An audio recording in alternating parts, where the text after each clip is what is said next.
Hello, everybody, and welcome to the LCS Proving Grounds powered by Verizon. My name is Sierra Dawn. I am your host for today, and I am joined with two absolutely amazing human beings here. First off, Smax, this is the first time we've gotten to work a desk together. How are ya? Hi, I'm good. I'm so excited to be here for Proving Grounds. Oh my word, it's going to be such an exciting day. We got some great games. It should be a lot of fun. And hello as well, Mad Magical. We got to cast together last week. We got to be on broadcast together last week. How excited are you for today being Proving Grounds again? I love Proving Grounds. I think this has always been a great idea since it got introduced last year. They're getting to cast it again this year. No matter whatever day it is, I'm always excited to be here. Should be a fantastic day for sure. Before we get too far into Proving Grounds things, we're actually going to talk a little bit about Champions Queue. There's a new season, things are changing up a little bit, and a chance to look over at the leaderboards to see the Academy players, the players that we have here in Proving Grounds, how they're stacking up in Champions Queue so far. Look at Breezy's all the way up at the top. Support main represent right there. We're going to get to see him play as well today. I'm really excited for him. Dokla as well right behind him on his trail, only 10 points behind. CLG is going to be pretty strong coming into today if this is any indication. Also, let's say, also Academy represent. Look at how many of them are in the top 10 right there. That is absolutely fantastic. And you still have like Kenvi, Isles, Cowrie, Ayla. They're fighting for those spots. We just had the reset, so there's a potential to constantly move up in those standings and compete. I love to see our Proving Ground players just, crush it in other aspects, that's for sure. Because as you mentioned, the amount of our Academy players just crushing it near the top of the leaderboards, fantastic. But now that we've gotten that update, it's time to look for today and see how things are shaking up in the Proving Grounds themselves in the bracket. Of course, we're done with the play-ons. We're on to round 2.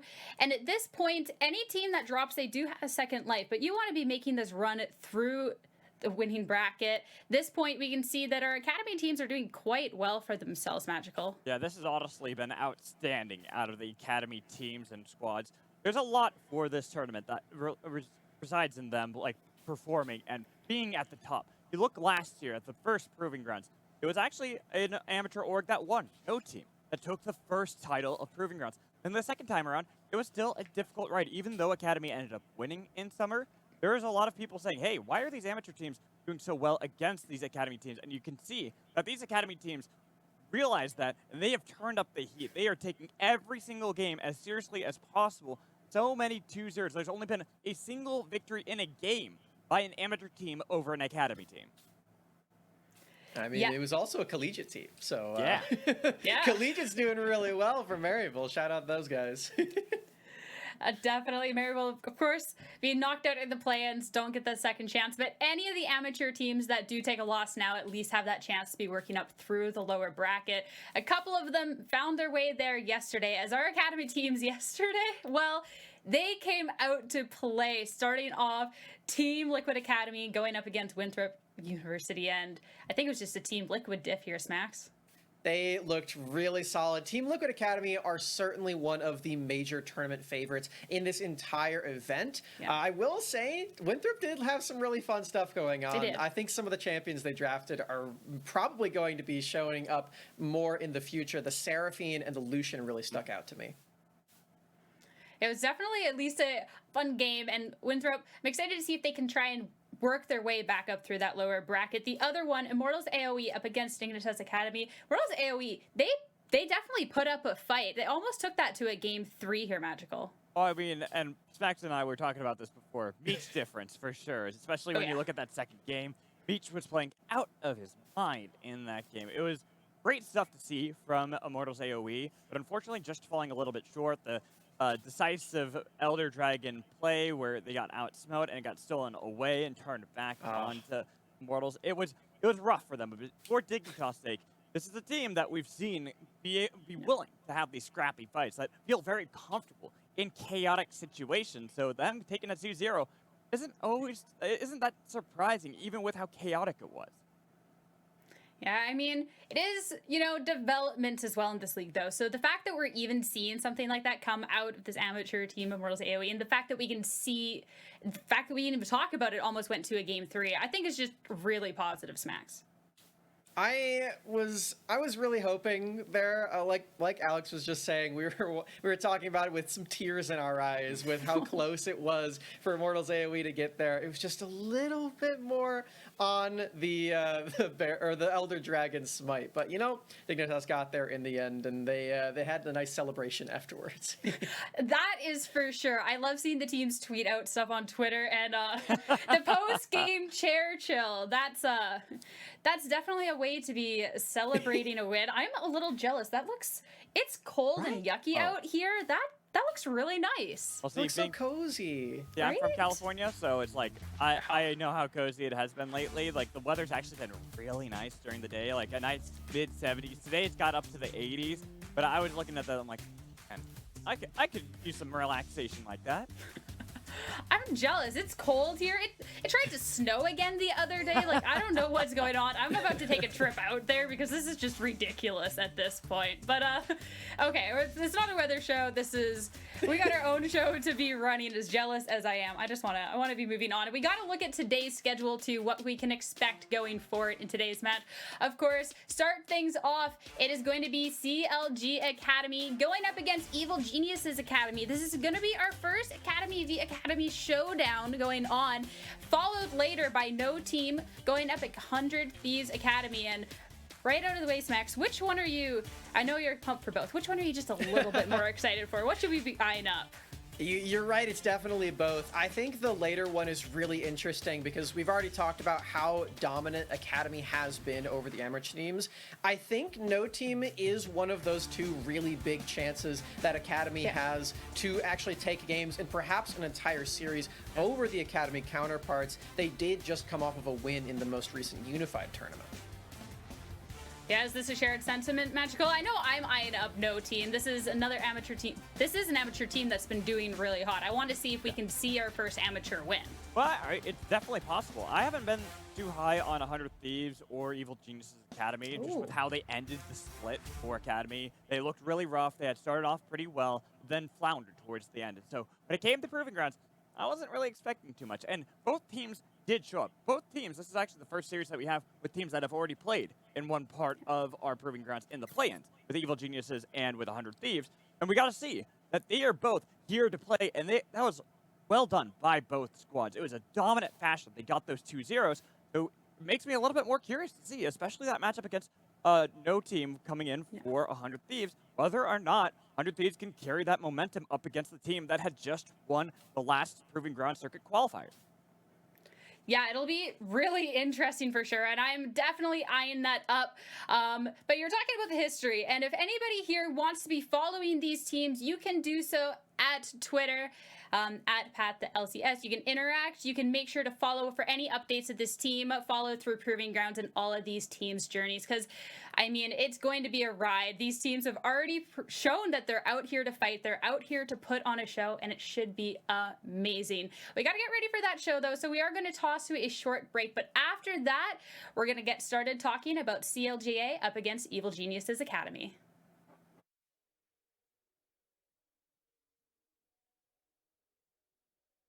Darshan! I love that. He's having some fun as... wait, watch. Oh, one, two! For Chime, just some bonus gold for Malice connecting with those Skittles. Oh, wait, this could be this that. looking really bad. This is that combo. They got the flash out of his king already, but look at 6A. Even with the stun from the duet from Copy, it is 6A getting so much damage on a king. One more heal barely gets King alive, but look at Isles. The flash from Icon. It is a whole fiesta, but First Blood is picked up by Golden Guardians. They've got more to look for, though. Copy and Darshan are pretty low, but Ryoma is also really low himself. They've got 1 kill. They've got 2 kills. Man, it is just a fiesta about. I almost said something I shouldn't say on broadcast. Oh my goodness. If you got a triple kill early for 6A, Chime is here to help out, but they can get a quadra kill immediately out of the gates. But Coach of the Year, Malice, make sure it's not an early penta. Escape. So we did that. And it's like, oh, Darkwings? So Is that the goal of this game for Dignitas, just to make sure that Cloud9 Yes. doesn't have any deathless members?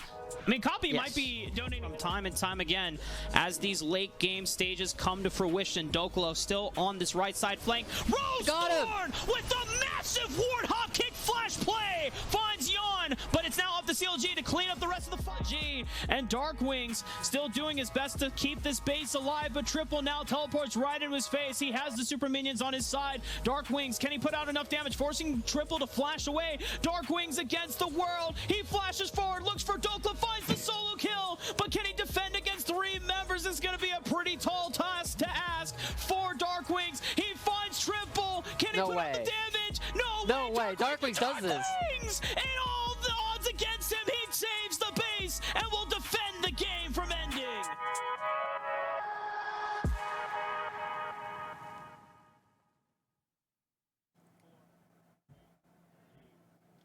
Hello, everybody, and welcome back to the LCS Proving Grounds powered by Verizon.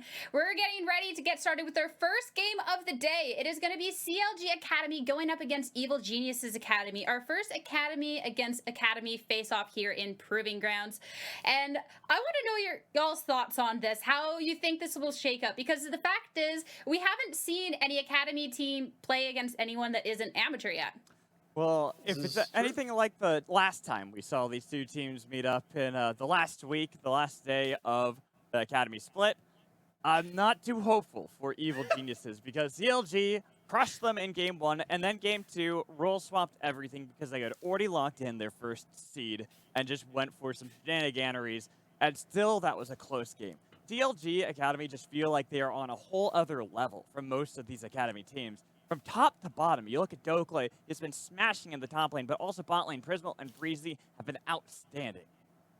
You know, if that last game's any indicator, then we might have these players in the wrong order on the screen right now because we had everyone swapping all around. But yeah, you're definitely right here, Mad Magical. I think CLG, as the first seed in this tournament, as the top Academy squad, they definitely are one of the favorites in this entire tournament. And I think against Evil Geniuses Academy, it should be pretty easy for them.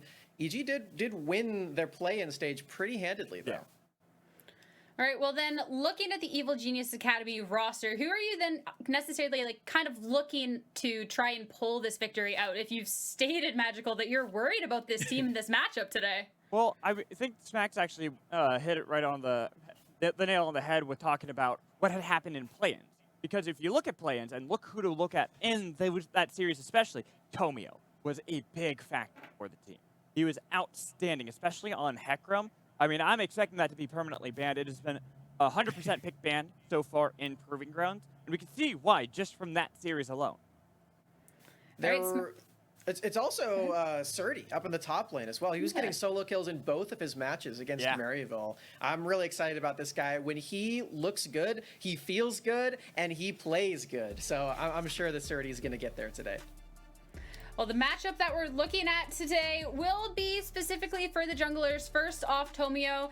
Magical, you're saying that Tomio is someone that was doing well before.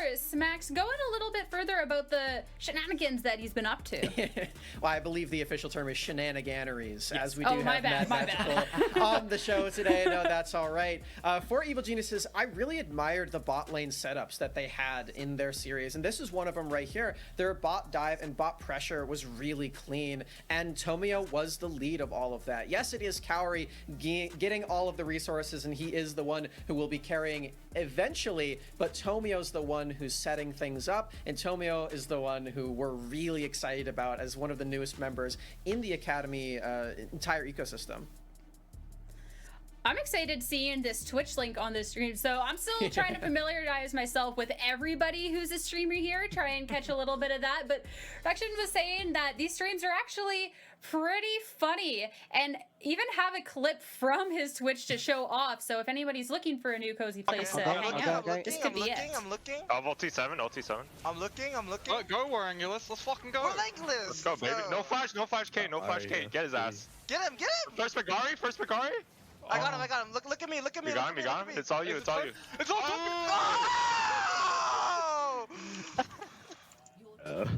Oh my god. I got him.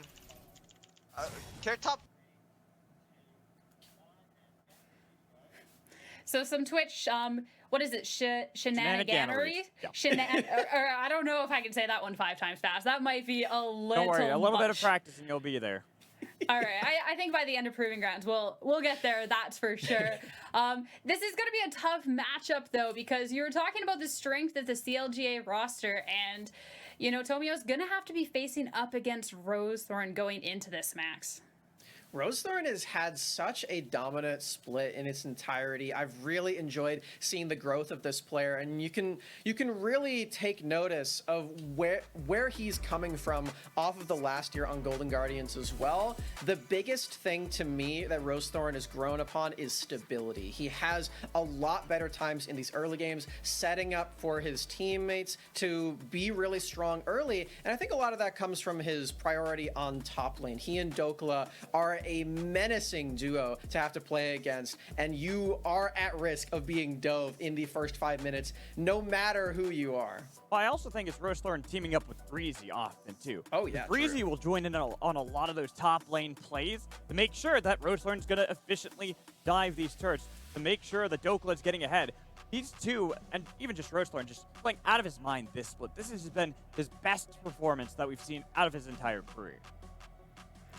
Looks like that might not be the only, like, going up against League, terrifying, but also looking at this fun fact, 6-star difficulty rating, no thank you. That seems a little intense. So Rosethorn looks like someone who could really do it all, and honestly, a great teammate, being able to play with a bunch of his own teammates, to be able to bring CLGA this dominance. And then talking about just this matchup, the fact that they faced off before it didn't go so well, the fact that Evil Geniuses are looking for this win today, what do you want to see to be this adjustment coming out, Smacks, for Evil Genius Academy to try and, you know, change our minds on how we think this outcome's going to be? One of the biggest motivators in competition is spite. And I think they might have a little bit of spite after what happened to them in that most recent series, because it's a bit disrespectful to come into a game that matters for Evil Genius's standings to have all of these role swaps. Now, I know for CLG, they are already locked first, and I know that Prismal's very good at Yasuo, but I think for Evil Geniuses, you know, they can come in and be like, they can't get away with this. We have to avenge ourselves. We can't be disrespected. But sometimes when you come in with that vengeance in mind and you want to get that retribution, you get a little bit too greedy in some of these plays. You overextend when unnecessary because you want to prove a point. And CLG has been a team that has punished those mistakes out of team many, many, many times throughout this academy split. So basically, as much as, you know, maybe that's spite might help them be aggressive, just making sure they're not over pushing, not getting too caught up, because mental is a really big thing as well. But as we get closer to this draft selection, the fact that CLGA was a little disrespectful, are you worried then with them being able to bring out the full force of their champions that this is an even trickier of a situation here, Magical? For Evil Genius's sake, I actually don't think so, because this is why I want to mention the play-ins and look at that first round that they played in and how convincing of victories both those games were. It showed that this team has really been putting the time and patience into learning the current meta, trying to make sure they're not playing too aggressively. And while I said that CLG are good at punishing that, and vengeance can sometimes lead to teams and players playing too far out where they can make these easy mistakes that can get punished. We're not seeing that from Evil Geniuses so far, especially not against Maryville Saints, where they played absolutely amazingly. Surdy, you talked about Smack, how he was able to get these solo kills top lane. Rosethorn constantly, his movements around the map to set up the rest of the team looked fantastic. Tomio looked absolutely fantastic. And that's why I'm looking at Tomio versus Rosethorn. That's what I meant to say, is because Tomio has been playing at a level we expected of him going into this year. This is what we expected at the very beginning. He just hadn't been able to show that just yet. While Rosethorn was a player that a lot of people thought he was good. He did well last year, but he was okay. This year, it has been his year to play and dominate. It will be a great matchup to see who's going to come out on top. All right, it really, really will be, and I cannot wait to get into this match. And the champ select, well, it is up. I'm going to send you two off on your way. Have fun. Throw it to you two. We'll catch up with later. Thank you, Sierra. We will see you after the break to get more fun things for this broadcast, but we got to get there first, Smacks. We got to get through this first game. Start off the best of threes with CLG Academy and EG Academy. And it's the #1 seed taking on a team they faced off in the last week of Academy. And even if it was a 1-1 split between that best of 2, it was pretty dominant out of CLG. Yeah, you could really feel that Counter Logic Gaming were at the top of their game in that series. And they've had some time off between then and now, sort of as spectators, you know, checking out what every other team in this tournament is doing. They're one of the later games in this second round of the tournament. They got to watch all the play-ins, and luckily for them, their opponent was in that play-in as well. They got to see the improvements the Evil Geniuses Academy displayed against Maryville Saints. And while that may be daunting to know your opponent is ramping up to this series, I think it is still really solid and valuable for them to see that in action and have some time to prepare. Well, I will say, though, that also could be a double-edged sword, because Evil Geniuses have had more games to practice themselves on the stage, so some of those stage frights could actually be alleviated going into the series. And you look back into the past, right, Smack? So you look to last year's Proving Grounds. We saw a good amount of teams that were at the bottom of the standings of Academy make those miracle runs. Look at Dignitas Academy, taking the qualifiers and then having a miracle run in the winner's bracket of Summer. You look at Golden Guardians, which Rosethorn was a part of. Got knocked down into the lower bracket immediately, but yet still ran the gauntlet and nearly were able to get to the finals. We also saw Immortals Academy, similar things happening. So when we look at Evil Geniuses, maybe that's the advantage they have, is that they've already got a couple games under their belt.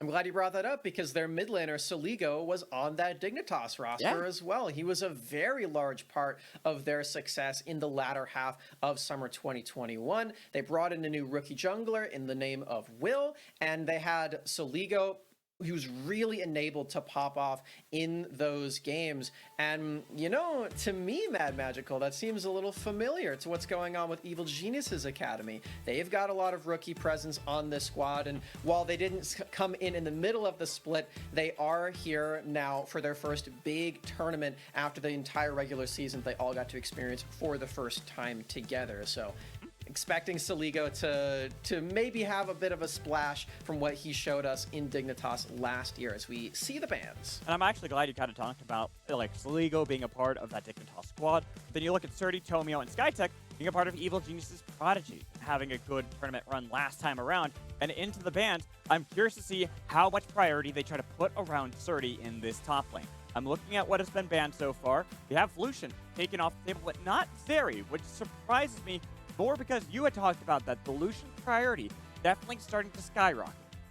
For this patch, you know, we are playing on 12.5b, so a lot of the AD carries have been altered in many ways. Zeri and Jinx are the main ones that were nerfed. Whoa. Lucian buffed up a bit, and I think that makes this very interesting. We're already seeing the Zeri locked in, so that hasn't changed enough. You know, she's still very powerful, enough to be first picked. But with this Kai'Sa locked in, it does look like already Counter Logic Gaming are looking at this bot lane role and saying, hey, we can introduce some new things, because on the previous patch, that probably would have just been an Ophelio slam.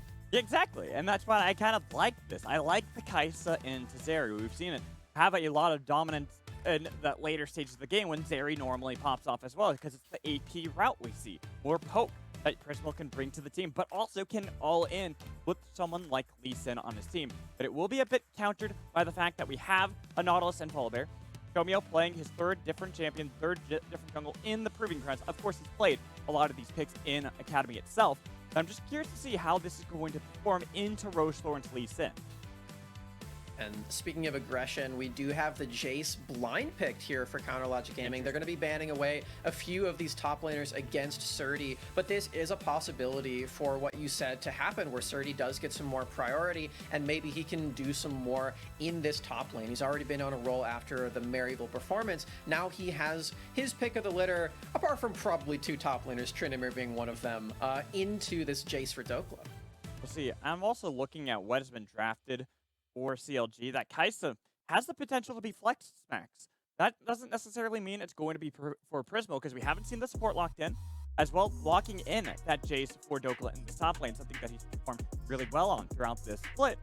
It, to me, is screaming that they want to hold on to Kai'Sa as a flex pick dependent on what the Ligo is going to play. one of the most interesting things about that champion for sure. The ability to be played in that mid lane, and like you said, with no picks for either, that's still up in the air. And with that being said, the Leona and the LeBlanc are taken away because even Evil Geniuses doesn't know quite yet. Alistar the choice for CLG. They are going for a lot of that crowd control, and this is a standard pair with Kai'Sa, still leaving that possibility open. And honestly, Alistar being in the support role and Kai'Sa being mid, that's not even that big a deal. Like, Kai'Sa can still benefit from the Alistar crowd control later, too.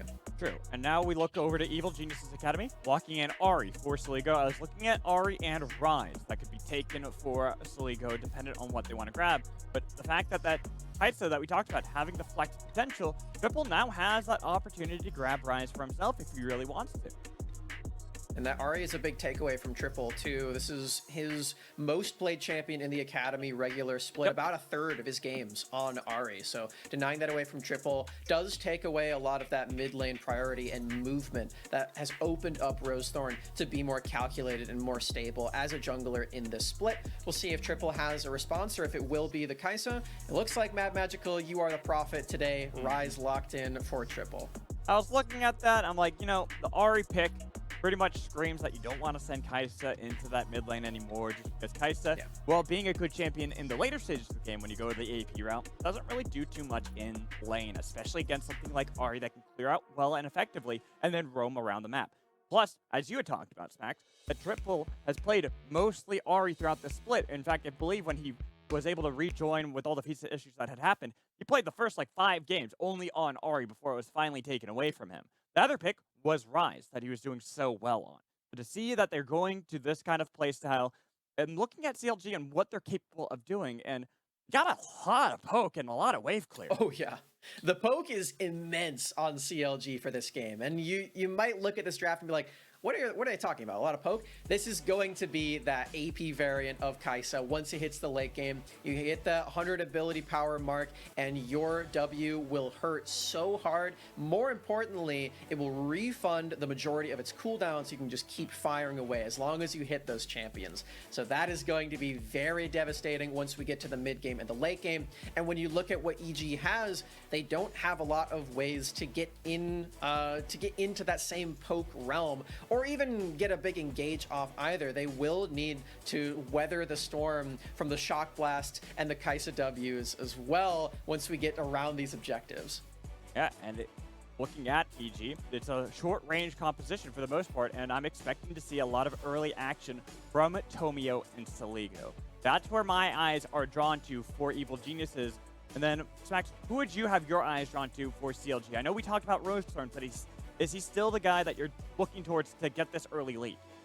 Most certainly. I think he will really need to get that going, especially in the top lane. You want this Jace to get ahead early. Renekton can sometimes be a hindrance to that in the isolated 1v1. So if you can get Rosethorn on this Lee Sin up there earlier rather than later, Dokla can really start to activate that aggressive carry playstyle that we've seen from him all throughout 2022 so far. And Breezy's on Alistar too, Chief Roam champion as well. I think this is really well set up for CLG to do this. And now we've loaded up onto the Rift. It is our first game of our best of 3. It is round 2. First part of the double eliminations for these teams. Evil Geniuses were able to weather the storm of plans to make it here against CLG Academy, but now facing off against that #1 seed is going to be a daunting task. For CLG Academy, they've got a few of these champions that we know that they absolutely love playing, and this play style really does fit what we've seen from them in all of their games up until this point, because as a reminder, we have a lot of tape on these guys. The Academy split is 32 games of play, if my math is correct. Is it 36? I think it's 36. I think I messed 36. up immediately on my math. It's okay. 36. It's a lot, what's the meme? Math on air? Something.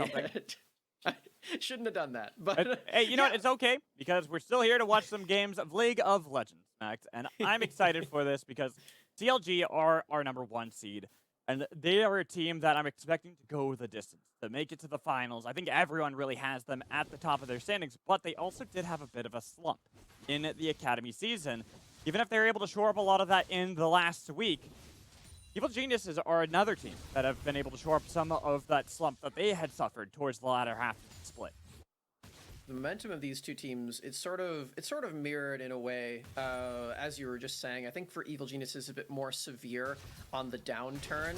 Yep. Their latter half of the split has not been super impressive for them. I think they've really had a bit of a tough time gelling together, but the gameplay that we saw from them against Maryville runs contradictory to that in a lot of ways. We saw Tomio really linking up with the bot lane pair very early on. We saw Surdy, he was completely turned on in the top lane, getting solo kill after solo kill. And if that version of Evil Genius's Academy shows up, then you can be a lot more excited about this team with a lot of rookies. So right now, Surdy is struggling in this top lane against Dokla. Not really getting towards the minions. Hasn't even gotten a single CS at the moment. The wave will crash into him top side, so should help out Dirty a bit. But this is a rough lane, and remember, Dirty drafted this into the chase. They had the option. I was saying before how Renekton can sometimes be a hindrance to Jace, but Dokla seems to be playing this very well so far, really taking the bull by the horns so far in this one as Rosethorn makes his appearance. But look at that read coming in from Tomio. Knew that he was there. Dokla over the wall, but the Slice and Dice was able to get a little bit of distance with the hammer onto Tomio. He has to flash over the wall. He's waiting it out patiently, finally flashing. Dokla getting damage onto Tomio. Surdy both pinned underneath the turret. But with sums blown on both sides, it's going to be the side of CLG who come out on top. Yeah, dangerously though, they're low there for Tomio and Surdy, and the Summoner trade actually does just favor Counter Logic Gaming. It's only Tomio who uses that flash, so there's still a lot of playmaking to be had from Dokla and Rostar, and this is what I wanted to see from them is... Whoa! That was a weird oopsie. interaction right there. That's a good read on the headbutt pulverized. Was able to counteract that and drag him under the turret. Of course, Breezy to take a turret, but CLG were already planning to reset. It wasn't like they lost too much. No flashes burned either, so they can easily reset at the moment. Go back, look at Prismal. Got a tier in his inventory compared to Cowrie with a Cole. Not expecting much to happen in this bot lane for quite some time. Yeah, I can already tell that people are going to be confused about what Breezy just did. By using the headbutt onto Skytech, it bumps him outside of the turret range and he can't take the minions. So it prevents any sort of freeze and any sort of lane setup that is unfavorable for Prismal. So that is why Breezy did it. Like you said, they weren't actually planning on diving. No, yeah, I mean, especially because Prismal was recalling that entire time. So. Yeah, exactly. It would have been impressive if Breezy thought he could dive a Nautilus by himself as Alistar level 3. And if he was able to do that, I'd be even more impressed. But that's not what happened. Like you talked about, just was resetting the waves. We've got some vision down at the bot lane. Going back to the top lane. 30 was at least able to crash a minion wave back towards Dokla, get a little bit more control himself. I don't believe he's reset at all, while Dokla has already used that TP early. Get back into this lane and try to see if he can keep Surdy pinned underneath the turret. A pretty uncomfortable lane spot for Surdy as well. Those minions are likely going to be killed a whole lot, so it's going to be up to him to see if he whether he wants to teleport in or not. He's not going to do it. Going to save that one for later. And I think that's probably the right choice. There's not a lot to be done about that wave at this point. You're against a ranged champion, and you probably need Tomio up there sooner rather than later if you're going to have any sort of early lead. And that didn't work out so well the first time, Mad Magical. Well, I actually think that it might not have worked out amazingly, but Tomio was more there to make sure that Rosethorn couldn't dive. Surdy. That's true. And he denied that dive, keeping the Croc alive, even if he's still behind in CS compared to Dokla. It's weathering that storm that you talked about, the poke that CLG have, especially because we look at how these two teams are looking to play. A lot of that top lane focus is because they have a lot of early game pressure from those lanes, while bot lane, there's not really that much. Here, Cole answered between Cowrie and Prismal. Those two are going to be stars in their own right when we get about 20 minutes into the game, but it's going to be quite some time before we see them actually want to join in on these fights. Yeah, and to your credit, we are seeing Evil Geniuses really do make a smart play around that top side. While the result wasn't quite what they were looking for, that is what they were thinking. You can see that in their heads. You can see the wheels turning, and I really admire that from these guys coming out of a split that was less than desirable. As we keep mentioning, Evil Geniuses, this is not the result that I'm sure they were looking for, but coming together as a team right now when it matters the most is so huge, and that's what Proving Grounds is all about. Exactly. To me, Proving Grounds is essentially the playoffs for Academy and amateur teams, and winning this is the most important. Even if the season didn't work out so well, you were able to try out a lot of things, figure out the weaknesses you had as a squad and as a unit, and fix those. You can see that Evil Geniuses from that last series against Maryville Sense had fixed a lot of those issues, and I'm looking at Skytech especially. He actually did a great job. I think he's in the top 5 for best KDAs in Proving Ground so far. Granted, only 2 games, but it's still a big shine from what we had seen from him in the regular season, where it just seemed like he wasn't able to keep up with members like Breezy.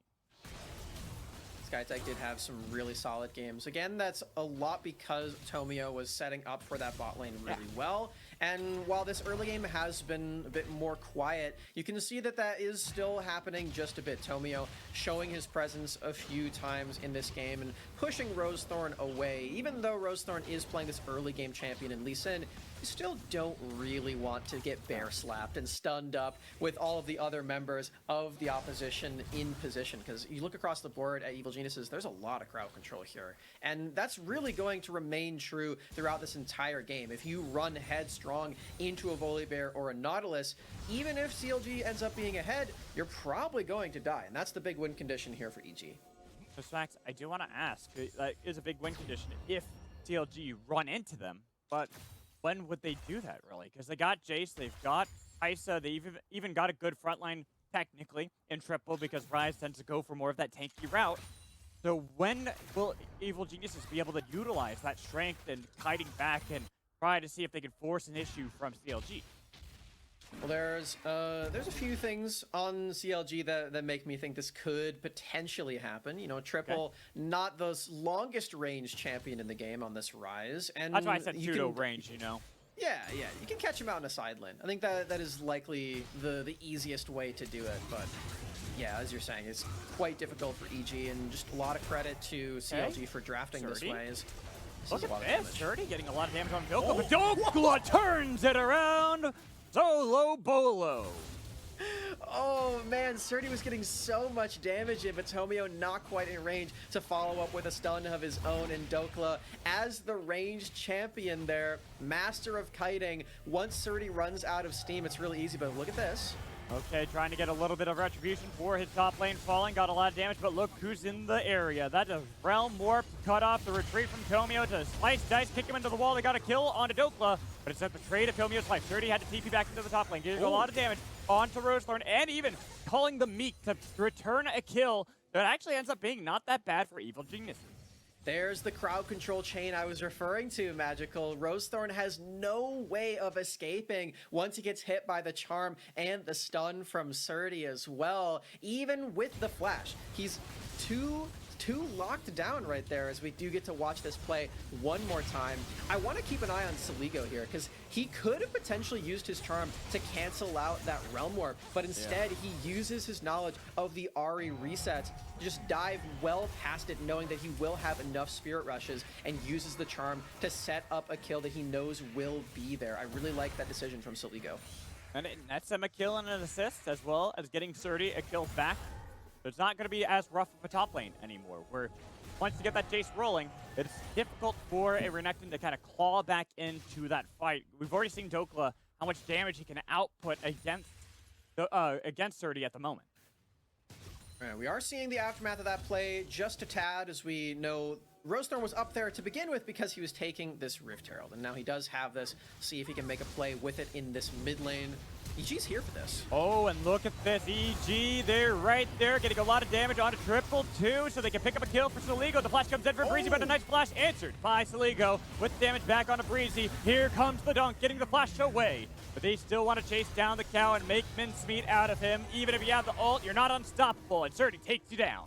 Excellent teamwork from Evil Geniuses Academy here at Mad Magical. We're seeing a splash of it again. It's not just their first series against Maryville that they're showing up and doing this as a squad. You saw multiple members there ready for the play. They know Rosethorn has this Rift Herald. They know the best place to put it is probably going to be mid lane, and they're there to counteract this. Saligo again showing off some amazing mechanics too. He sets up this play by walking directly into his team, and this flash to avoid the Alistar headbutt pulverize. Ooh, crispy stuff. Beautiful. And then from there, it was just cleaning up house. They noticed they got the flash out of Rosethorn already. Breezy had no way out of there. And I want to applaud both Tomio and Skytech, while Saligo had some great jukes in that play. The fact that Tomio and Skytech are moving together as a unit, this is the strength that I talked about, that we've been seeing the growth out of Evil Geniuses, is having Skytech work far better with Tomio. On paper, Mad Magical, this is already off to a really good start. Potentially, some would call it an upset from the early game alone here for Evil Geniuses. Up about 1,000 gold. They were able to take out that dragon after the play. And right now, they've got our #1 seed in this tournament on the back foot. This is a huge show of development from Evil Geniuses just off of the first 12 minutes alone. Of course, you have to win the game outright if you want to get that upset. Right there, Rosethorn pops the eye in top lane since that turret is low. Minions might not be here, but CLG definitely are. They got a lot of damage onto Surdy. The crash will go through, and the turret will fall to Dokla. Gold swinging right back over to Counter Logic Gaming. They did have that Rift Herald from before, and even though they didn't use it in mid, this is a full-fledged turret alongside us. Trading in bot lane. Breezy's gonna have to run away. He's definitely not dead. He's Alistar, so you don't have to be too concerned there. And he had his ult back up too. Not too worried about him, but it's the trades back and forth, getting lane priority for Evil Genius' sake, where they had lost out on the top half of the map. And even though right now, it's not really an objective to play for Connect, it is still good to see Evil Geniuses contend over this early game. Because if you ask people like Cubby, they'll always bring up stats about CLG and how dominant they've been in the early stages of the game. Right there, if they were looking for another play onto Saligo, the kick too, get him right into that shock blast for a shutdown. That was a huge crowd control lockdown play again, this time from CLG, because you can see Saligo did have Spirit Rush available. They had to time everything so well in order to make that play actually lead to a kill, and that's exactly what they do. I really like that. They get some gold off of this turret in mid lane before the plates drop as well. Excellent play to bounce back. This is the early lead. This is why I was trying to bring up that point of that Cubby loves to bring up about CLG, their early game domination, finding these extra little bits of gold that they can get from the plates, from plays like that where you talked about layering all that damage onto Saligo so he couldn't ever escape. It's really nice stuff from CLG, and you can see glimmers of that crowd control setup that we're praising so much from the champions from EG. It's still there for CLG as well. It's just harder to do. But when you're this good at Lee Sin and Rise, it becomes a lot easier, and Triple and Rosethorn are doing a phenomenal job of that. So we get more into the middle of this game. I want to talk about the big meat and potatoes of these 5v5 fights here, Mad Magical, because we've got the poke from CLG, and I think that makes it really difficult for EG to actually get in and cause disruption. I think a lot of that is going to have to come from this rookie player here for Skytech on the Nautilus. He's really going to have to be on point with the dredge lines, the picks, and the depth charge as well, trying to land it onto the right target, because it's hard to pick just one person to kill on CLG with that ultimate. There's a lot of carry forces. Gotcha. So I'm going to keep my eyes on that, especially Skytech Tomio, how they work together, or if it's going to be Breezy and Rosethorn, a duo that has successfully worked together all split long for CLG, outmaneuvering the rookie players of Evil Geniuses.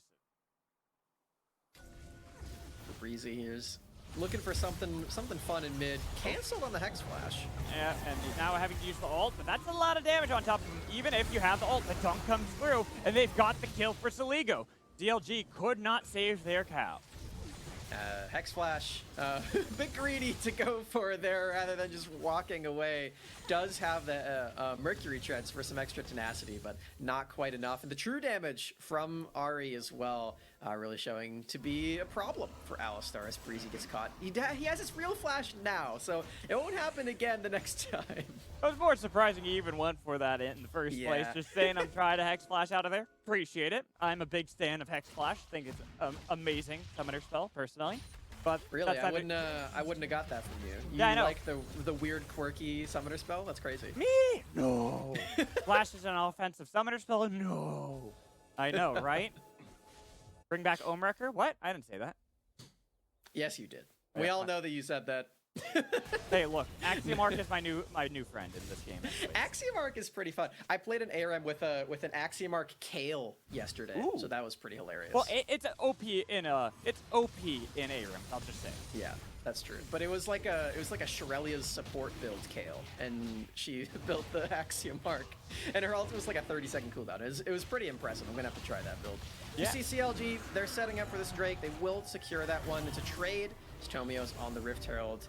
No members of CLG over here. They do know this is happening because of the Squire's Bloom. We'll see if they actually care enough. Not really, though. And it's also hard to just take that away against a Rise, but he can flash like that on top of Saligo. Lair the CCs to Saligo, couldn't even flatten or ult away. They do it again, Mad Magical. That's so impressive for CLG to do this continuously onto Ahri and to have the confidence to go for this multiple times in a row. I know if you're at home and you're playing Clash with the homies and you're the jungler, you look mid, you're like, I don't know if I want to gank that lane. There's an Ahri there. This is a lot of dashes. I'm not really gonna be able to dive her under her turret with the charm. CLG are proving this is possible. That's so impressive. And they do take away the Rift Herald as well. Full sweep. Well, and I was going to even bring up, it's difficult for Evil Geniuses to take away something like Rift Herald unless they can get these picked onto CLG because of Triple. That Realm Warp provides so much movement around the map for CLG to always answer that, and that Evil Geniuses realized that. The only thing they didn't realize was the attempted play was going to be immediately in mid lane as they roam towards that Rift Herald. Now, no mid lane turret and more destruction to come on the side of CLG Academy. We'll see where they can truly start to open up this map, because once we get to that point, once Triple in this mid lane or in the side lane even can just go into the enemy jungle and take away the Raptors, like at that point EG is running out of resources. Yeah, running out of time in this game. They really do need to get their members online, and the big member here hasn't been a part of a whole lot quite yet is Cowrie. We saw him really at the forefront of the carry shoes in their series against Medieval Saints. He hasn't been a part of that early game quite yet. They haven't shown him a lot of love. He still has a lead, but they need to get this Zeri into these team fights so she can be that pesky mosquito and deal all of this extra damage without getting hit. Well, and it goes back to what we were talking about before with the bot lane for both teams. The fact that we saw an early tier expected out of Kai'Sa, but then the call on the other side for Cowrie meant we weren't going to see much. Both teams didn't really have that priority to play around bot, instead getting their supports to help out elsewhere. But like you talked about just now, Smack, it is now time for Cowrie and Prismal to step up for the team. Tomio's done a lot to make sure his team is at least staying even, but now we need to see what Cowrie and Prismal are going to do once they join these fights. Prismal is not about getting into the fights. It's about him stacking up this tier and about getting enough ability power to have the evolution on the Void Spikes. As we're seeing, they're already dealing quite a bit of damage just from right there. But once you get 100 ability power, those are so deadly. And you have the extra damage from the Muramana as well once that's stacked up as well. As they actually are in the wrong position, CLG. They give over this mid lane turret because they're hanging out on the top side river.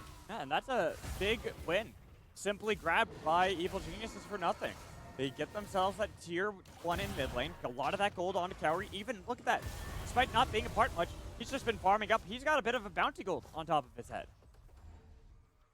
He actually does. Wow, that's that's pretty impressive for farming. Cowrie. Yeah. And look, he's farming up the wolves too. This is what happens when your jungler is not playing one of those carries like the Hecarim or something like that. He's playing this utility Volibear in the front line.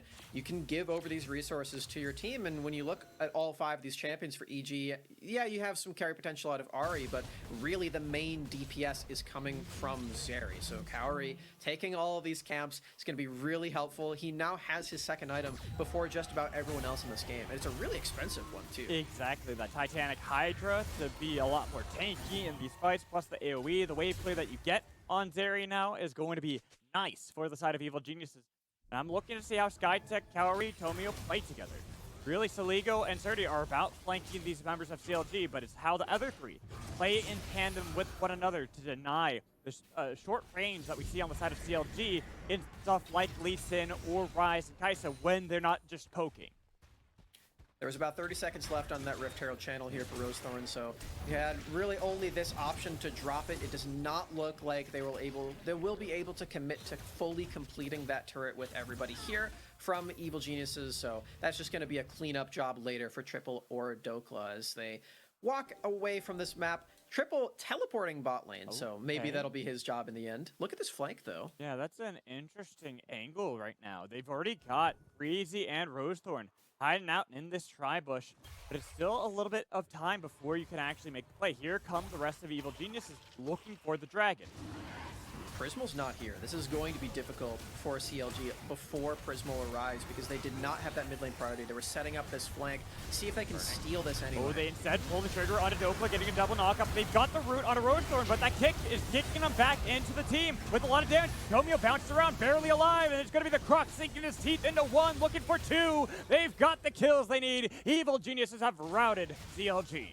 And Prismal's just not there. Like I was saying, CLG, there's no way that you're going to be able to take a clean fight without your main source of DPS. Prismal, he's in mid lane. He's clearing it out so that they don't lose yet another mid lane turret. And Evil Geniuses, they have more members on this rift. They're moving over to a 22-minute Baron. Rosethorn's still alive. This is risky. Well, keep in mind, Triple had TP'd. He doesn't have that available anymore. Even if Rosethorn is alive to jump into the pit, they're not going to have an even fight. It's going to be Doppler's TP that comes up with it now at 50%. They are baiting in CLG, looking for the 4v5 fight, knowing that it's not going to be Triple who could join in, but they peel back just in case they've got the TP.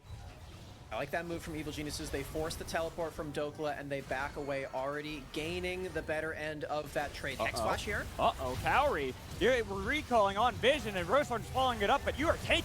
You're getting the damage onto Rosethorn, turning it around, bounce around, shut down, picked up by Breezy. With Skytech the next to fall, Prismal will take his own kill.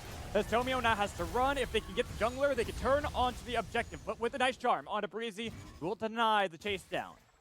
Couple of picks for CLG. They might turn over to Baron anyway here in that Magical. There's some vision from Evil Geniuses on it, but they're doing it. Tomio doesn't have Smite. I don't know if they know that, but it is true all the same. CLG would not have a 50-50 to worry about, especially if they can get Tomio out of the pit. They've got Alistar Headbutt. Look at this. Tomio wants to get to the pit, but it is going to be secured. 3v5 as they turn around, get the Sky Splitter out of Tomio, so he will survive, but the Baron is secured by CLG. Evil Geniuses, they had such a good idea on that play, but they underestimated the ability of CLG to get into their own jungle. And like you said, they recalled on Vision. Cowrie and Skytech are spotted in their own jungle. They're able to be dispatched of, and everybody on Evil Geniuses has to recall. They're not available for this Baron fight, and the lethality of CLG Academy wins this series, and well, not the series, it's not over yet. The series of plays and this game likely after this Baron. Well, and look at what has been completed across the board for CLG. All of those tier items that they had in their inventory are now finished. Dokla, Triple, Prismal, all of them have upgraded those items fully. That's some stonks right there. It and Nashor's Tooth gives you 100 ability power. So Prismal has all of his upgrades right now. This is such a dangerous Kai'Sa. 77% of the cooldown is refunded when you hit a champion. So there's one. Let's see if he goes for it again. There it is. I think he missed Saligo, though. That's what I was thinking it was going to be Skytech that he aimed for, but instead wanted to get some damage in the bot lane, as now the poke is online for CLG. With that Baron buff, their siege capabilities are outstanding, especially if you try to face check them into your own jungle. You don't have any more control of this Evil Genius. There's no objective to play for on this side of the map apart from these structures, but CLG are fighting for their footing regardless. They know how valuable this is to be outside of vision, clearing all of that out and just free firing all of their long range spells onto a team as low range as Evil Geniuses. I love this expert maneuver right now. It's going to net them at least an inhibitor turret right now. What is Skytech doing? He is looking for a very long angle as the inhibitor turret is taken in this mid lane. But he doesn't have Hex Flash, but he has the angle. He pulls back in. Dokla with the double knock on to both of them too. They're going to be able to pick up the kill on a Dokla, looking for Rosethorn too with the charm landing. But he roll morphs. Triple able to keep the jungler alive with the dragon spawning in 45 seconds. That is critical for CLG. That was awesome from Skytech, but can it still pay off in the end? They're forcing out the members as best they can. Evil Geniuses are, so they can look to see if they can secure that vision around the upcoming dragon. Secret Agent Skytech finds one member slipping on CLG with the depth charge. That is exactly what I wanted to see from this team. Their crowd control setup after somebody gets hit by one is lethal. You will die to all of the crowd control afterwards. So a solid pick from Evil Geniuses. It does look like they are deciding to back away from the Dragon, use all this extra time to get a clean reset, and ignore the benefits of that Baron for the remainder of its duration. Now CLG don't have it. Yeah, they don't have it anymore, and they got a lot. They got 3 turrets in total with the Baron. They were almost able to get that inhibitor. If it wasn't for that nice flank from Skytech, they would have been able to net that, but the vision control they got off of that play allows them to be the ones to turn onto this Dragon and deny the soul point potential Evil Geniuses could have had.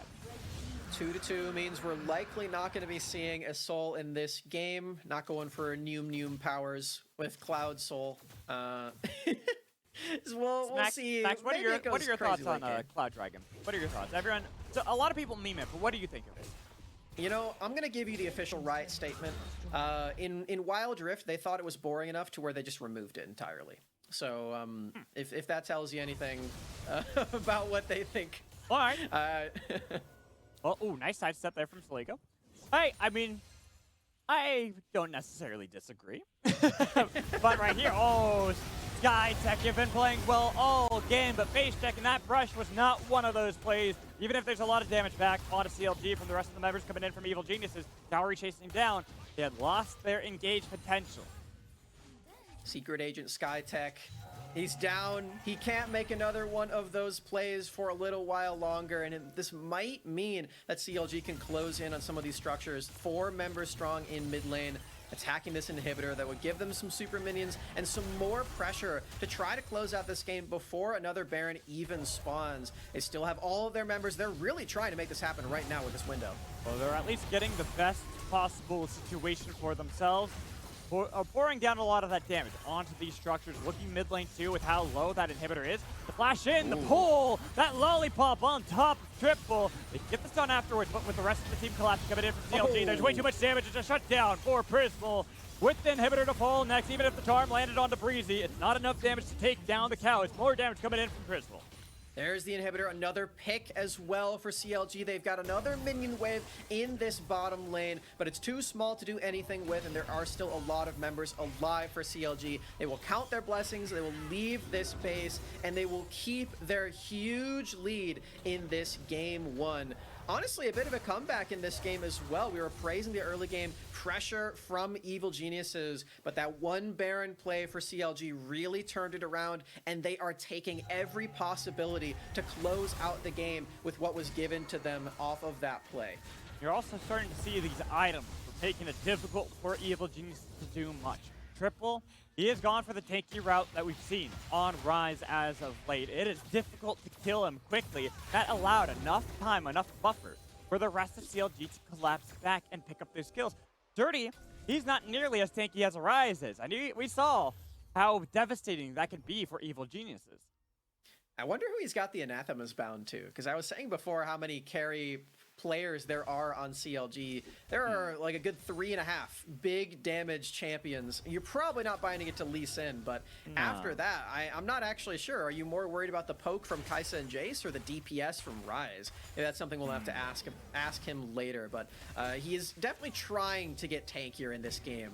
To Surdy's credit, he knows he needs to be one of these frontline members. Let's take a stasis check here as well while we're at it. Tomio's got a stopwatch, so does Rosethorn, and there is no more stopwatch for Triple. He didn't upgrade that into a Zonia, so only 2 golden members are possible. And not yet has he been able to upgrade that, but with the poke that they have, looks like they're trying to force out Evil Geniuses away from the Purple Worm first, and then get these recalls off so they can complete some of those critical items and then fight around the objectives. CLG, they still have a lot of leeway when it comes to these. They have the time on their hands to throw out all this poke, and they're engaging. Ooh, they look forward onto Skytech. The heal, it does a little bit to keep him alive, but the poke, he was sniped down by Prismal. 4v5 attempted, but look at Prismal on the other side. The poke coming in from Dokla too. They can't survive it. It was a dodge coming in from Cowrie over to the wall as well, but Surdy, he'll be the next target. Bounces around to the bounce castle coming in from Breezy, and he is not tanky. Triple sure as hell is, and the rest of CLG CLG can collapse down mid to look for the game. They've got a bit of time before that super minion arrives. We do have some pings onto the Baron. CLG considering their options here, because if they think they can't end, they should go over to Baron. It looks like that will be the call in the end, Mad Magical. They didn't kill the big wave clear members of Evil Geniuses, so they don't want to risk it. Right back over to the Baron. And we're hearing we have an update, Mad Magical. Oh, yeah? We have the Anathema's Chains. It's bound to Dokla. Oh, Interestingly enough. All right, Dokla, his poke, we've seen how much it can hurt. I can understand that. That or Prismal would be the ones I would have expected it onto. And right there, a nice Baron take for CLG. Their second one of the game, resetting as they look to... actually, we were looking for a bit of a dragon fight. I think it might be seeded to Evil Geniuses. But with the Baron already taken by CLG, this could be risky even if you get it.